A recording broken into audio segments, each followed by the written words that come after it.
Assignment ಮರ್ತೋದೆ ಅಂತ ಮತ್ತೆ ವಾಪಸ್ ಮನೆಗೆ ಬಂದೆ. Congratulation brother. ನಮಸ್ಕಾರ ಕರ್ನಾಟಕ, ನಾನು ನಿಮ್ಮ ಸ್ಪರ್ಶ.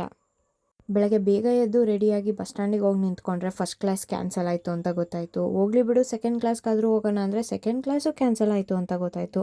ಫುಲ್ ಡಿಪ್ರೆಷನಲ್ಲಿ ಬಸ್ ಸ್ಟ್ಯಾಂಡಲ್ಲಿ ನಿಂತಿದ್ದೆ. ನನಗಂತೂ ಈ ಜೀವನವೇ ಬೇಸರವಾಗಿ ಹೋಗ್ಬಿಟ್ಟಿದೆ. ಬೆಳಗ್ಗೆ 9 ಗಂಟೆಯಿಂದ 1:15ವರೆಗೂ ಏನು ಮಾಡೋದು ಅಂತ ಗೊತ್ತಾಗ್ದಂಗೆ ತಿನ್ಕೊಂಡು ಊನು ಆಡ್ಕೊಂಡು ಕೂತಿದ್ವಿ. ಅದು ಎಷ್ಟು ಸರಿ ಆನ್ ಮಾಡಿಬಿಟ್ಟಿದ್ದಾರೋ ಊನು ಆಡಬಾರ್ದು ಅಂತ. ಬಟ್ ಅವ್ರಿಗೇನು ಗೊತ್ತು ನಮ್ಮ ಟೈಮ್ ಪಾಸ್ ಆಗೋದೇ ಅದರಿಂದ ಅಂತ. ಹೆಂಗೋ ಕಷ್ಟಪಟ್ಟು 1:15ವರೆಗೂ ಟೈಮ್ ಪಾಸ್ ಮಾಡೇ ಬಿಟ್ವಿ. ಮಂಡೇ ಆ್ಯಸ್ ಯೂಶ್ವಲ್ ತುಂಬ ಹೆಕ್ಟಿಕ್. 2 ಬಿಲ್ಡಿಂಗ್ಗಳು ಕಷ್ಟಪಟ್ಕೊಂಡು ಓಡಾಡಿ ಕ್ಲಾಸ್ ಮುಗಿಸ್ಕೊಂಡು ಮನೆ ಕಡೆ ಹೊರಟೇ ಬಿಟ್ಟೆ. ಮತ್ತು ಮನೆಗೆ ಬಂದಮೇಲೆ ಒಂದು ಬ್ರ್ಯಾಂಡ್ ಕೊಲಾಬ್ರೇಷನ್ ಮಾಡಬೇಕಾಗಿತ್ತು. ಅದಕ್ಕೆ ರೆಡಿಯಾಗಿ ಶೂಟ್ ಮಾಡಿದೆ. ಸ್ವಲ್ಪ ಪ್ರಾಡಕ್ಟ್ಸ್ ತರಬೇಕಾಗಿತ್ತು ಅಂತ ಅಪೋಲೋಗೆ ಹೋಗಿ ಅಪೋಲೋಯಿಂದ ಅದನ್ನು ತೊಗೊಂಡು ಮನೆಗೆ ಬಂದ್ವಿ. ಸೊ ಇವತ್ತಿನ ವ್ಲಾಗಿಗಿಷ್ಟೇ, ಮತ್ತೆ ಸಿಗೋಣ. ಟಿಲ್ ದೆನ್ ಸ್ಪರ್ಶ ಗೌಡ ಸೈನಿಂಗ್ ಆಫ್. ತುಂಬ ಥ್ಯಾಂಕ್ಸ್, ತುಂಬ ಥ್ಯಾಂಕ್ ಯು.